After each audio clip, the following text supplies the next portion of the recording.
Hello and welcome to Spotlights. This is the podcast for the Yale Forum on Religion and Ecology. And as usual, I'm your host, Sam Mickey. And this week, I'm really happy to welcome onto the show Samuel King. Sam, thanks for making time for us. Great to be with you, Sam. Thanks for having me. So you are, like myself, on the kind of core team for the Yale Forum on Religion and Ecology.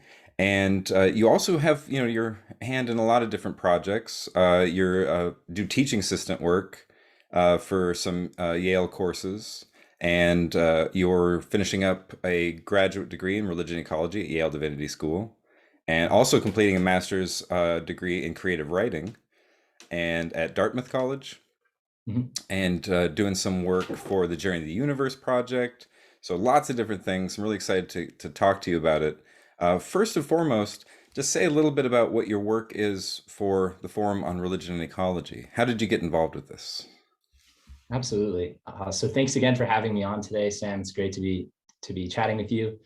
I was fortunate to connect with the Forum on Religion and Ecology through Professors Mary Evelyn Tucker and John Grimm, who I first met at a conference about 4 years ago when they were presenting Journey of the Universe, their Emmy Award-winning multimedia project at a retreat center in the Connecticut Berkshires.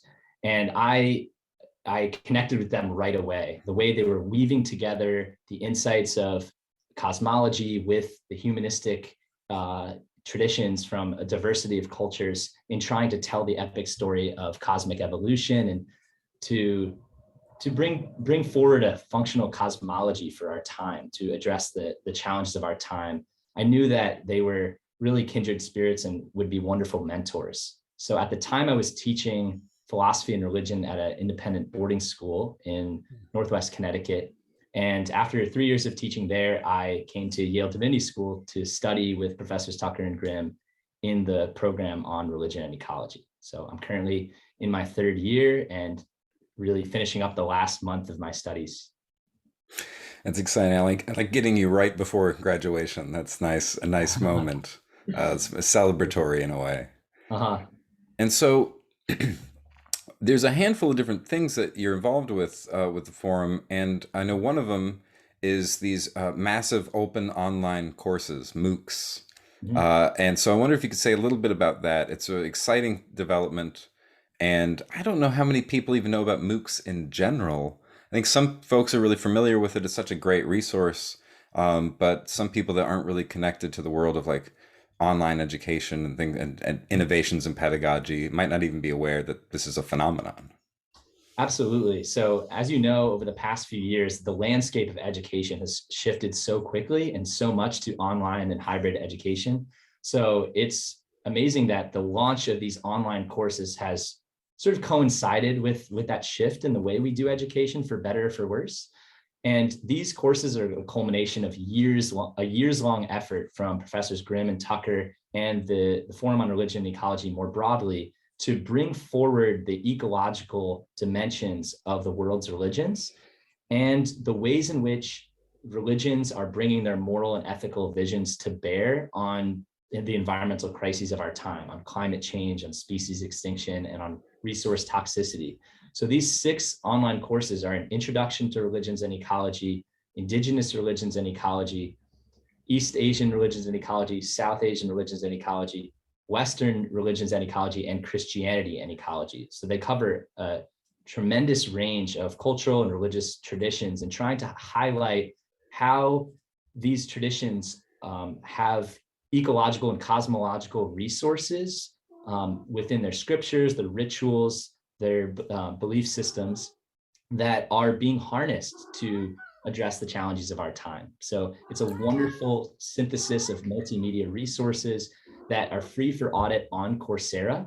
And we're hoping that they can be resources both for schools, universities, seminaries, and religious communities who are looking to harness their the power of their spiritual and ethical visions to address the challenges of our time.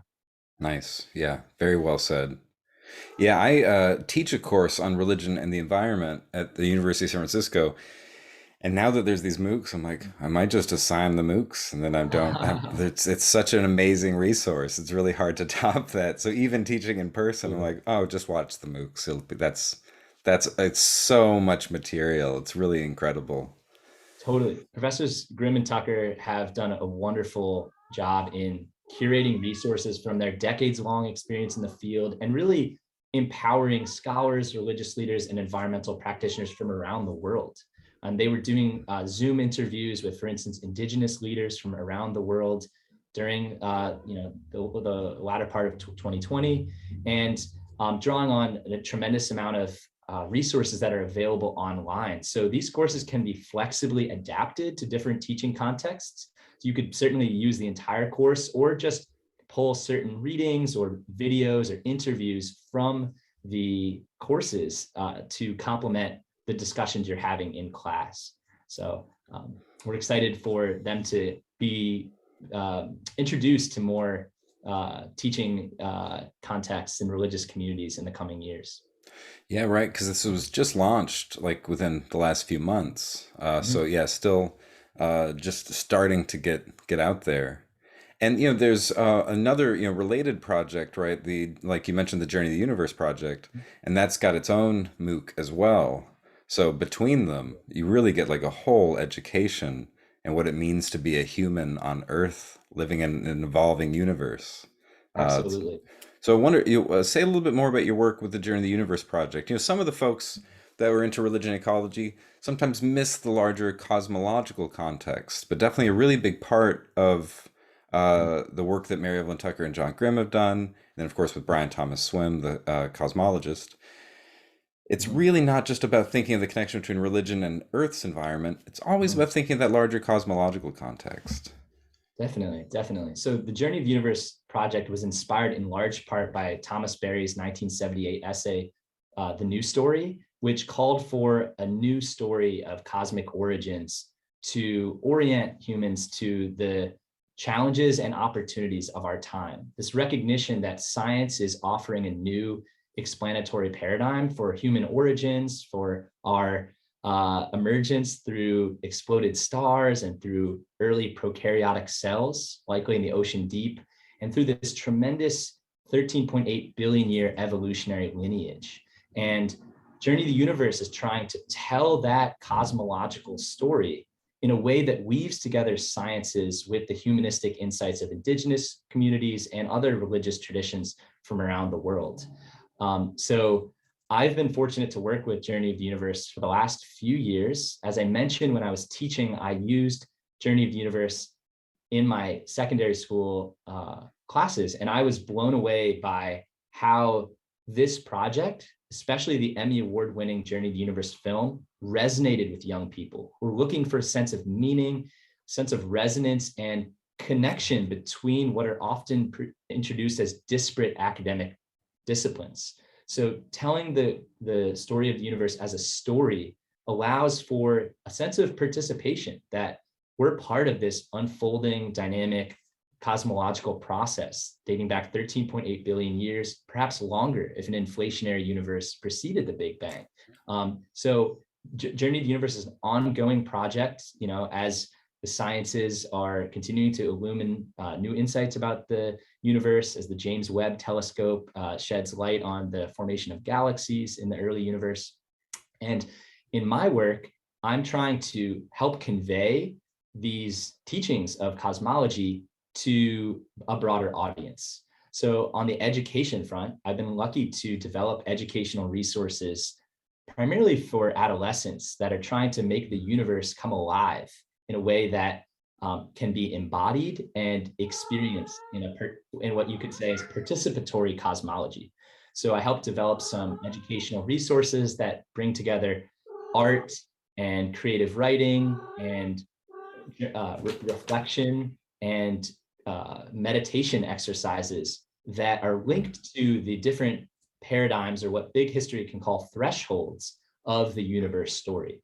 And I've been fortunate to introduce the Journey of the Universe film at a variety of educational audiences, the high school level, different university contexts. Right now, I'm helping a middle school program called the Connecticut Experiential Learning Center in Guilford, Connecticut, do a land-based education program grounded in the universe story. So for instance, we did a cosmic walk where students walk through a labyrinth that is demarcated with different paradigms from the universe story. So each step is 100 million years of cosmic evolution. So the kids can experientially inhabit what it means to be part of this grand tapestry of cosmic evolution. So I also have been lucky to edit the newsletter that we publish monthly that brings together readings, videos, interviews that pertain to deep time and the story of the universe. And that newsletter has been in conjunction with the Journey of the Universe 10 Years Later podcast, which I'm fortunate to be hosting. And it's a series of conversations that draw on the Journey conversation series from 10 years ago to try to understand how the Journey of the Universe project has evolved and how new voices are shedding light on the nature of our universe and how we can bring this wisdom of deep time into our creative work, whether it's through art, scholarship, environmentalism, activism, etc. So this past week, for instance, we released an episode with Tiokasin Ghost Horse, who's a Lakota elder and award-winning musician. He was nominated for the Nobel Peace Prize to try to understand Lakota cosmology as it intersects with the scientific account of the universe. And I encourage our listeners to check out that interview as well, because Indigenous insights are so important in how we understand this relationship between humans and Earth and the cosmos, and try to realign our civilizations toward a more mutually enhancing presence on the planet. Nice. Yeah. Really well said. Yeah. When I first saw the podcast and it said 10 years later, I was like, oh, the time has flown. I can't believe it's been 10 Yeah. years. I guess because when you're telling a story like that, it's in a way, it's so timeless, 10 years is just, with every step being, like 100 million years, Mhm. 10 years gone like that. So yeah, I Mhm. had to kind of do some math for a second. I was like, has it really been 10 years? Wow. Huh. It's really remarkable. Yeah, that's such cool work. I really like it. I've enjoyed the podcast episodes, and yeah, the newsletter is fantastic. It's just one of those things, even in my own teaching, to try and convey the kind of excitement, the celebration, and, just talking about like prokaryotes and like, don't, to try and really give a sense of the energy involved with that. And that whole project and everybody involved with it does such a good job. Yeah, Mhm. so it doesn't just feel like dry facts, right? It's the story. And then you start to feel like an active participant, right? That we don't just live on Earth, we're active participants in Earth's evolutionary unfolding. That's right. So yeah, it's a great feeling. And I wonder if we could get into a little bit of your creative writing work, Mhm. because obviously when you're talking about storytelling, Mhm. creative writing is a really big part of that. Mhm. So I wonder if you could say a little bit about that. I don't think we've had a whole lot of folks on the podcast so far who are in that space. We had a Mhm. couple artists, but not writers necessarily, academics, but not this kind of like creative nonfiction work. Absolutely. So I started this program in creative writing years ago while I was teaching over the summer times, in recognition that most of my background was training in the social sciences, and Hmm. particularly in the religions of South Asia and Theravada Buddhism. And I did some field work in Sri Lanka, and that is my primary academic background. But I realized that in order to convey some of the ideas I'm most passionate about, namely living in an animate and communicative world, and what Thomas Berry envisioned as the universe as a communion of subjects, not a collection of objects, it was important for me to try to convey that sensibility through creative prose that it moves beyond only academic writing, but also has a more nimble and sort of multi-sensory flavor to it. So I've been really fortunate to pursue creative writing in trying to image humans as part of an interconnected Earth community and write from this place of a communion of subjects. So my writing has centered on our entanglement with the bioregions we inhabit, particularly the plants and animals, and even the presence of ancestors who inhere in the places that we dwell. So I wrote a piece recently on my experience living about 100 yards from where my grandparents are buried in New Haven, and what it means to sort of reconnect with my ancestral lineage through a connection to a place. Um, and I also have a piece coming out next month with Sage Magazine, which is a literary magazine at the Yale School of the Environment that's about my relationship with worms and decomposers. So I've been looking after some red wriggler worms for winter for the Yale Divinity Garden, and just meditating on how indispensable worms and decomposers are as 550 million year old invertebrates who are converting decay into the substrate for life, and how we can learn so much by what is often or sometimes seen as grotesque or defiled, these creatures who live in the darkness below the earth, who in the soil, and who even cannot be exposed to light for more than a few minutes before being in great harm, and how our very lives are entangled and actually dependent on these decomposers. So that was the subject of one of my recent pieces, to give you a sense for my interests as they develop. Nice. That's cool. I didn't realize that worms couldn't be in light that long. I mean, it makes sense. Like once you say it, I'm like, oh, of course. But Particularly that's these so red wriggler weird. worms. That's Yeah, really interesting. Like totally. vampires. So I wrote this piece sort of meditating with Plato's allegory of the cave, where this Mm, liberated prisoner is unshackled from bondage in a dark cave to ascend toward this light outside the cave. And the light is where the prisoner encounters truth, beauty, and goodness. And I was sort of meditating on how for these worms that their condition is within the darkness of the soil. And perhaps someone like me could learn a lot from descending into their own dark sort of cavernous home within the soil to learn something. And so I was sort of inverting that Western Platonic epistemology to suggest that humans, especially in our sort of anthropocentric and very technological worlds, cannot forget our dependence and our entanglement with these creatures who hold up our very lives by creating the inorganic nutrients necessary for plants to thrive and thus to sustain our very being. right. Nice. That's really good. I like that. I like that analogy a lot. You have nothing against Plato, but but it is one of Right. those things you You love focus Plato. too much on the light and the sun and all that. You're really missing a tremendous amount of stuff. And something especially sad about forgetting our dependence on decomposers, because that really is, it's like that's what's turning death back into life. Yeah, I think the same for like, mushrooms and things like that. There's people are often afraid of mushrooms. They're like, oh, is that poisonous and that kind of thing. We have a weird kind of phobic response to a lot of these things, and so Yeah. kind of bringing it into some creative writing helps people understand like, no, these are our friends.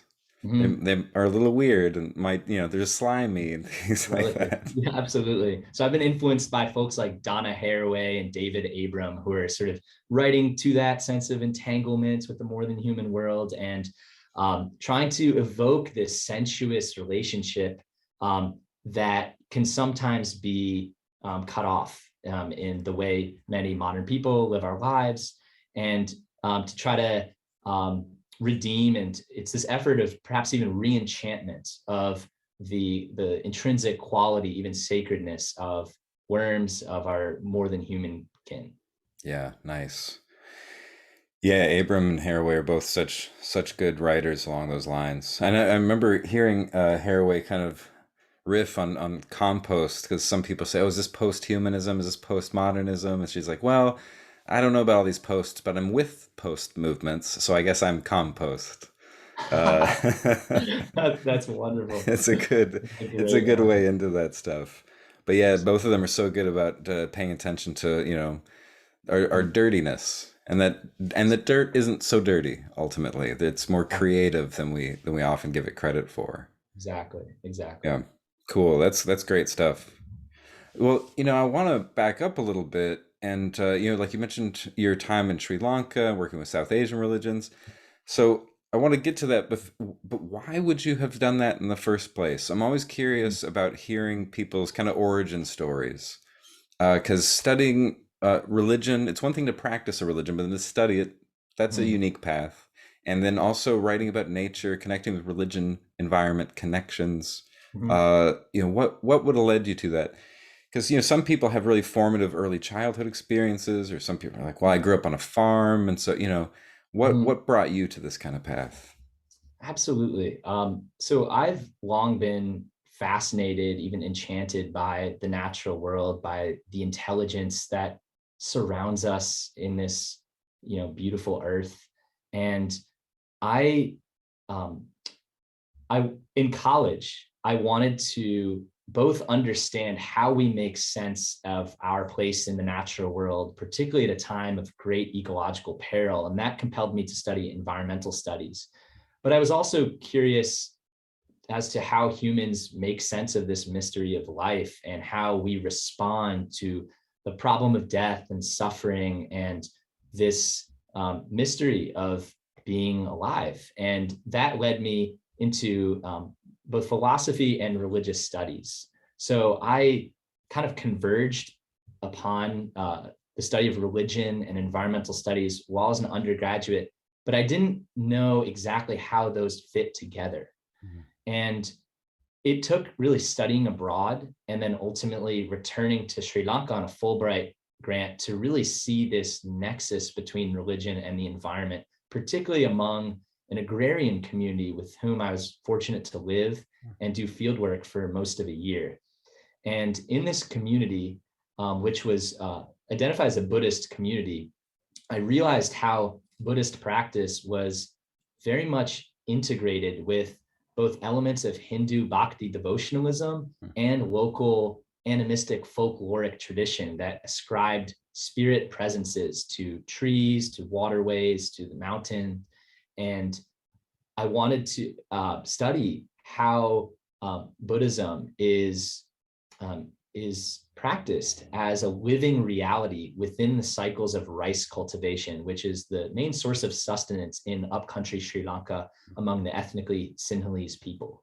So I spent much of a year studying the ways that the harvest is considered a sacred ritual in which um, circular threshing fields are carved with astrological symbols, petitioning gods for their favor over the harvest. Water buffaloes are addressed with special honorific poetry and blessed in certain seasonal rituals. The ways in which the first rice crop of the year is ritually offered to the Buddha. And I actually, when I first arrived, I bought these big yellow rubber boots to walk in the rice paddies because they're known to have cobras and leeches in them. And I was afraid. And I walked to the edge of the rice paddies, and my host mother in Sinhala said, you can't wear those. And I said, I can't. And she said, basically, no, it's taboo. We treat the rice paddies like a temple. So I realized in that moment that the rice paddies, as the sustenance of material life, were also considered sacred, akin to the village temple, which is the locus of religious life in the village. So that fusion between Buddhist tradition, which was very syncretic in its manifestation, and ecology, with this deep-seated connection to place, this millennia-old rice cultivating tradition in upcountry Sri Lanka, helped me realize that religious sensibilities, cosmological sensibilities are really inseparable from the bioregions that many communities inhabit. And that was really the inspiration for me to both be teaching in religion and ecology and philosophy at the high school level, and then to pursue graduate study in religion and ecology here at Yale. Very cool. Did you ever encounter any cobras or I leeches? I did see some cobras, and yes, I had to steel myself against the leeches, yeah, from time to time. And I have there was an embarrassing story of, carrying a 50-pound bag of rice on my head and coming across these two snakes with their necks sort of craned like this, and I basically threw the rice down and ran in the other direction, and it caused almost the entire village to be ecstatic, laughing at me. So I have some memorable anecdotes like that. So yeah, I found that sense of fear and reverence were sort of went hand in hand. Mm. There was this, I think, this recognition that in an agricultural life, there are forces beyond one's control, the 2 monsoon seasons annually, the amount of sun exposure in this intermediate zone in the upcountry region. And so there was a sense of fear and also deep reverence I encountered among these farmers. Certain trees, for instance, the Bodhi tree, the tree under which the Buddha is said to have attained enlightenment, was considered a sacred tree, and it was very taboo to be doing any, drinking alcohol or smoking beneath one of these trees. People would remove their shoes, pay homage, worship the trees, to sort of connect to this sacred lineage through the Buddha's enlightenment. And that was really fascinating to encounter firsthand. Even in Sri Lanka, in many even cities, the roads are built around the Bodhi trees. So they'll often be very circuitous to honor the sacred quality of the Bodhi tree and its presence on the land. And there are other trees that have water cleansing properties that are considered sacred. The Na tree, for instance, is used at the center of these sacred threshing circles as a way of petitioning these planetary deities for favor over the harvest, for affirming the sacred quality of the Na tree.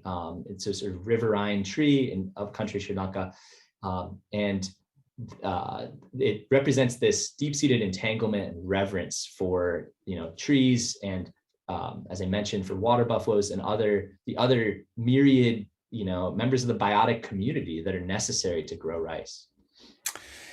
That's very cool. It reminds me a little bit of biodynamic agriculture, which is developed by Rudolf Steiner, the anthroposophist. But it's one of those things where it's like, well, if you really want to farm, you're gonna need to do some astrology. And I Huh. think if you talk to like anybody who's working with like industrial agriculture, they're like, no, of course not. You're being ridiculous. Uh-huh. So I wonder, yeah, I mean, what would if somebody was very skeptical and kind of coming from the kind of mechanistic or Mhm. scientific approach to farming, would Mhm. you say that those religious practices actually help with like the yield?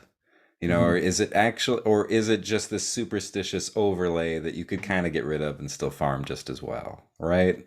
Yeah, absolutely. So it's difficult to quantify, and I will say that the Sri Lankan government and many other countries across the world tend to subsidize agrochemicals. So that practice is increasingly common. The use of agrochemicals and even in machines um, in threshing rice. So the landscape, the traditions have changed with the advent of modernity and technology. And so while those agrochemicals might increase short-term yield, they do also cause other harms to mountainous streams and to the potential sustainability of the bioregion.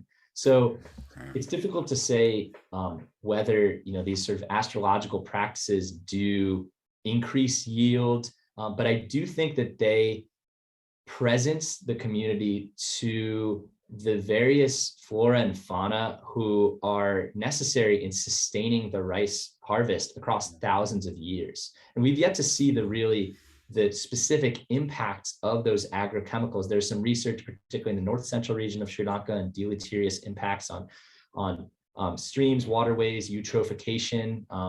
It's a familiar story in many other parts of the world. But I do think that those practices are an important part of sustaining a reverential and sustainable presence to the land, and that is changing with the introduction of agrochemicals and machinery. But interestingly, in this very topographically diverse region, it's more difficult to have large machinery on terraced rice paddies because the machinery is often better suited for flat, wide-ranging swaths of land. So in these regions, there is still quite a bit of traditional ecological knowledge that I think is very important to sustain, to affirm as these communities are encountering quite a bit of economic duress. There've been a lot of protests of the current Sri Lankan government about the rising food prices, rising cost of living. So preserving these traditional ways of rice and vegetable sustenance are, I think, really important for conversations on sustainability. Man, that's so interesting to like it's just such a fortunate situation to have land that's not conducive to machinery.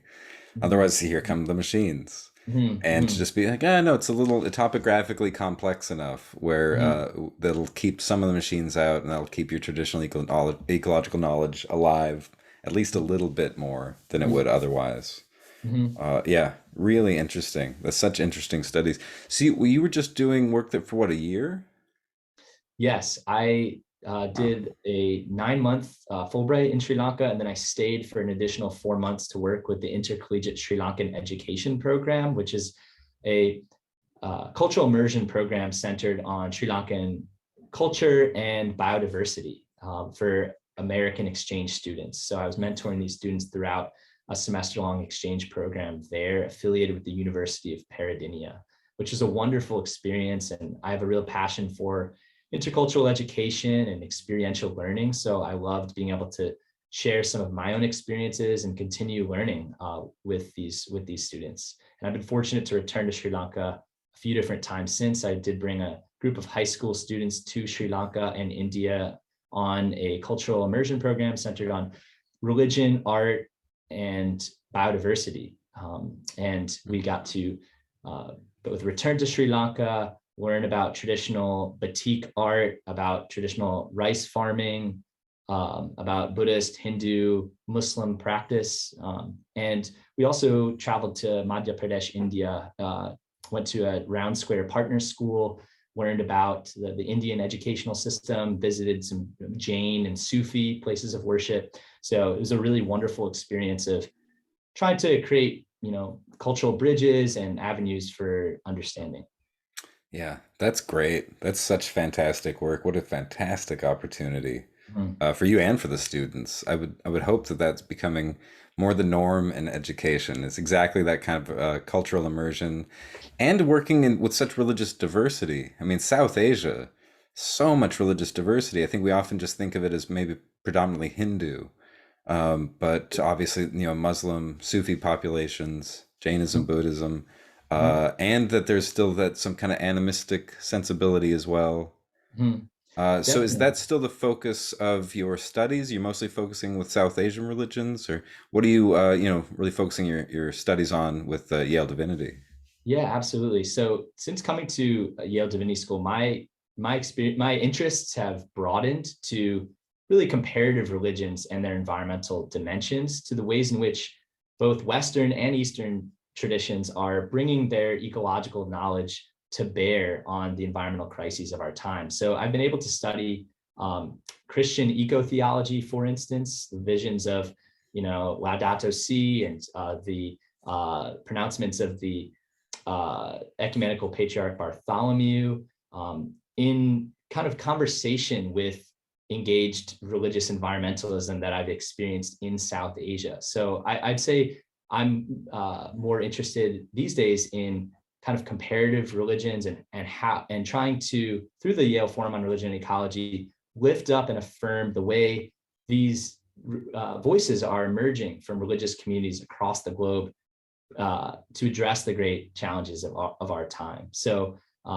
I've really, I think, been fortunate to have that training in South Asian studies that has helped me also appreciate the contemplative depths of Western traditions and the ways in which Western traditions have sometimes alienated humans from the natural world by overlooking this interconnected web of life, and perhaps focusing on the overly transcendent character of the divine, and in sort of juxtaposition to the natural world as something fallen or depraved, but also rediscovering within Western traditions that there are wonderful resources, both within scripture, within religious personages like Saint Francis of Assisi, for instance, Hildegard of Bingen, medieval mystic, that really have this mutually enhancing relationship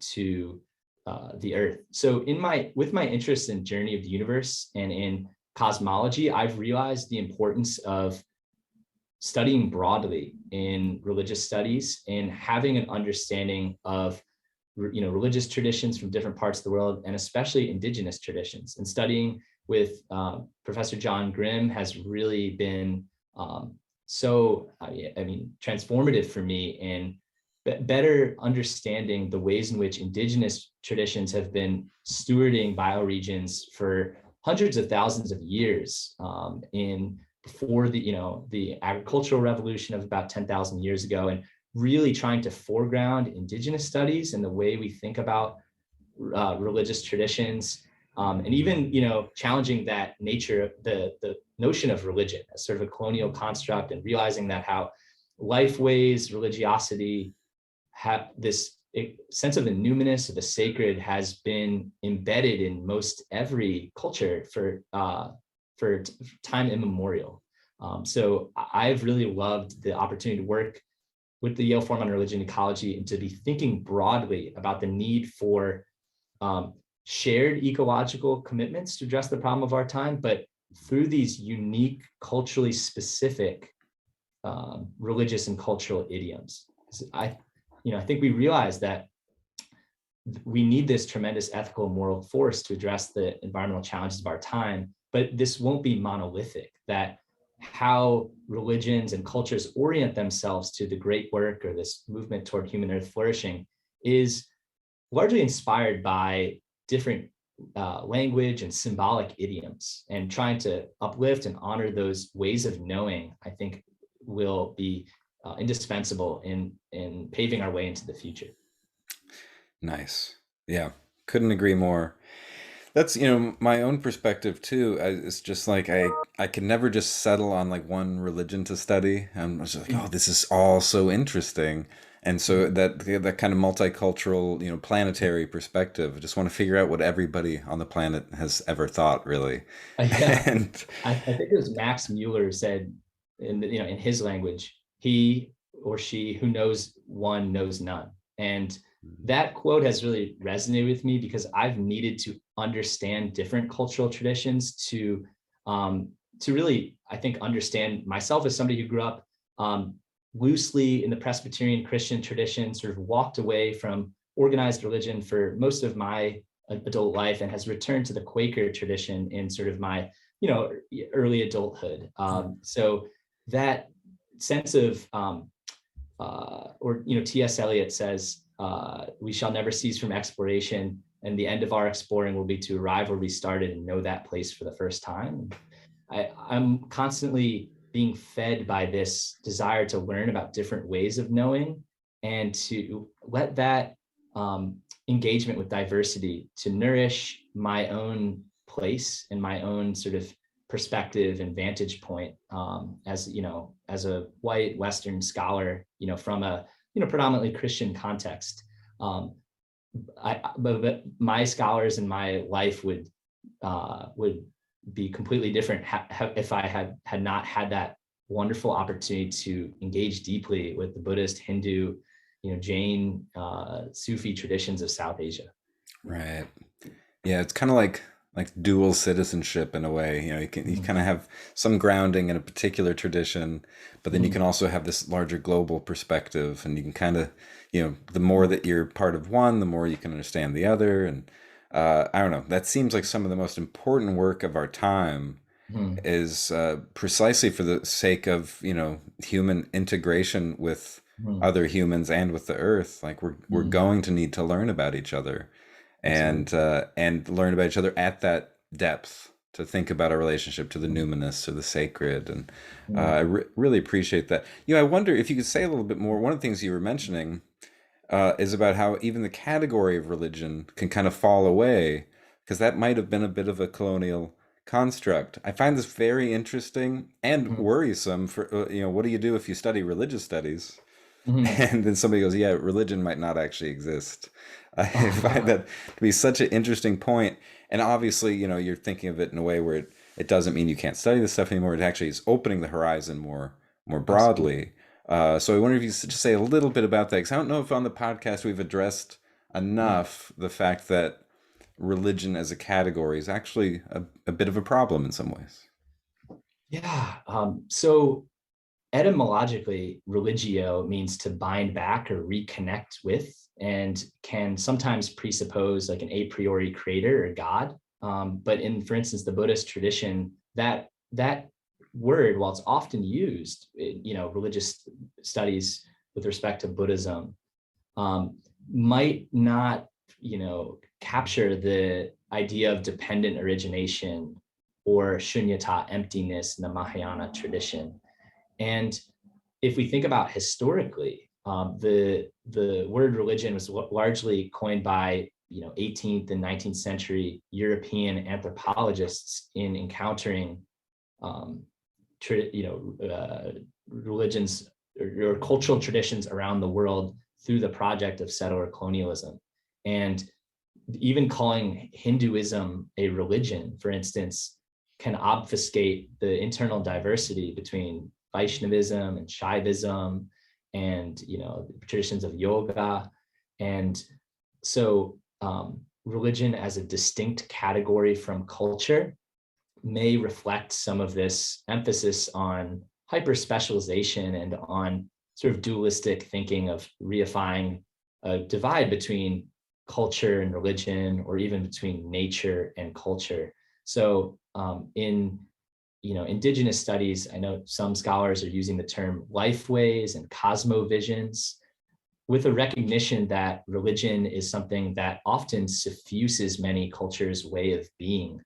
Um, that religion is not just a category of life that, in the Western, in a Western Protestant context, sometimes religion can be seen as a category that practitioners attend to on a Sunday, or that is embedded in the context of ritual.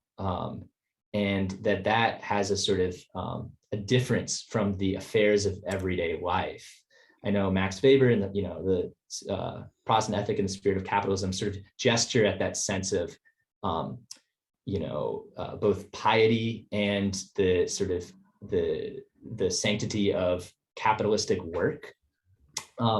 And so I think in religious studies, we're prompted to be thinking more expansively about what that category means, the ways in which ritual can be embedded in the process of everyday life. Certainly, in my studies in South Asia, it was difficult to demarcate, religion from farming, the experience of ritual from the more mundane affairs of an agricultural harvest. For instance, in watching rice farmers worship tools, worship young rice crops, reciting honorific poetry to the water buffaloes as they farmed.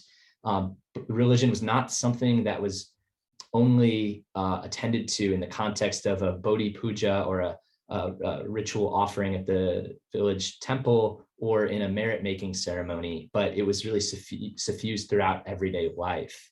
And so I think we're being invited to think more expansively about what religion can entail. And as you're saying, suggesting what shapes religion is taking in an era of what Thomas Berry called a planetary era. Some folks call a postmodern era, and how religion is perhaps taking new forms in folks who think of themselves as spiritual but not religious, and in in new expressions of New Age spirituality and other forms of religious or spiritual practice that I'm sure you're familiar with. So. Yeah, I think it makes it really like the most exciting time to be studying religion, Mm-hmm. precisely because, like, well, as that category is loosening up, we're seeing that there's so much more diversity, Mm-hmm. so many different ways of being in the world, and that especially in the West, where in modern thinking, religion is often pitted against science. Mm-hmm. And then what you're finding is also like, well, no, but there's traditional ecological knowledge woven into ritual Mm-hmm. life and to mundane details, and it's all so tightly entangled. You can't really Mm-hmm. separate it into these neat categories. Like, oh, that's religion. This is politics. This is science. This is education. Mm-hmm. So I don't know. I think it's a good it's one of those things when I talk to like undergrads who are trying to figure out what they should major in. This is the kind of like, it's religion. This is the most exciting thing. Now's the time to do it. It Mm-hmm. applies to so many parts of our lives. Whereas Absolutely. sometimes I think people are just like, ah, I don't want to study going to church. Like, no, Right. it's more than just what you do on a Sunday. Right.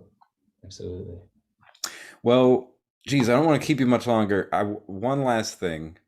What's Okay. next for you? Since you're about to graduate, it's an exciting time. I always like to talk to people at that moment and kind of experience it vicariously.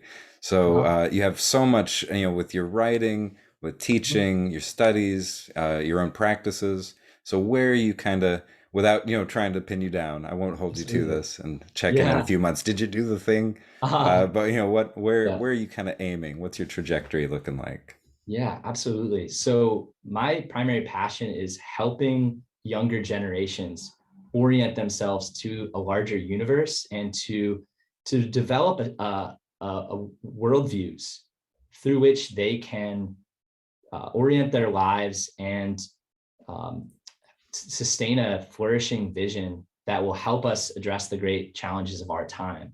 So I'm really interested in melding place-based environmental education with education that is speaking to our larger place in the cosmos. So I have an opportunity, for instance, to teach environmental science this summer with a summer program, and I'm excited to sort of weave together place-based learning with Journey of the Universe and this larger sense of cosmological emergence in alignment with Thomas Berry's idea that we need a functional cosmology for our time, helping young people to connect those dots, to understand both the big picture of cosmological emergence and also to sensitize young people to the particular bioregions that they inhabit so they can participate in the great work, or what Joanna Macy called the great turning. So that sort of balance between the macro and the micro is, I think, something I'm really passionate about teaching and in my continued work with the Journey of the Universe project, both with the newsletter,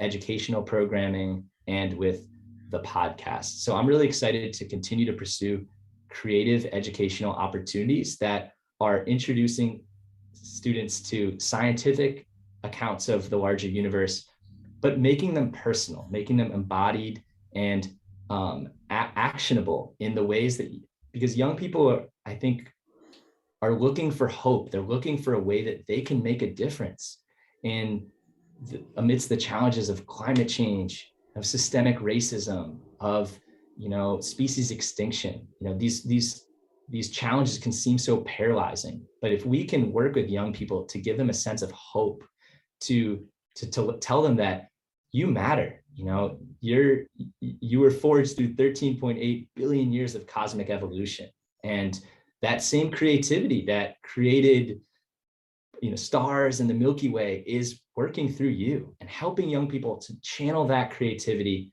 to help us address the challenges of our time, to come together, to build communities, to build new creative expressions of education that are not just oriented toward test taking and toward college acceptance and extrinsic achievement, but toward awe and wonder and a sense of deep belonging for these young people. Amazing. Yeah, fantastic. I can't imagine a better note to end on. I'm also looking for hope, and I and think we and all hearing are. that kind of work that you're doing makes me, feel very hopeful. It's just tremendous. So thanks for the work you're doing. Really a pleasure, and a pleasure to work with you on the forum team, and excited to see what's next. This is really just Absolutely. tremendous. Yeah, Um, thank you so much, Sam. yeah. Yeah, really appreciate you having me on, and yeah, you've done a great job with these podcasts. So hope you'll keep up the great work. Oh yeah, for sure. Definitely. Well, I appreciate your support. So thanks, Sam, for coming on. Also nice to have a fellow Sam. I think this is the first time we have That's the right. Sam and Sam dialogue. So That's right. it's a new era for the podcast. I'll expect the green eggs and vegan ham in the mail. So You you got it. And yeah, it's got to be vegan. Awesome. Thanks so much, Sam. And thanks to everybody for tuning in. We'll be back next week with some more conversations for you. In the meantime, take care and be well.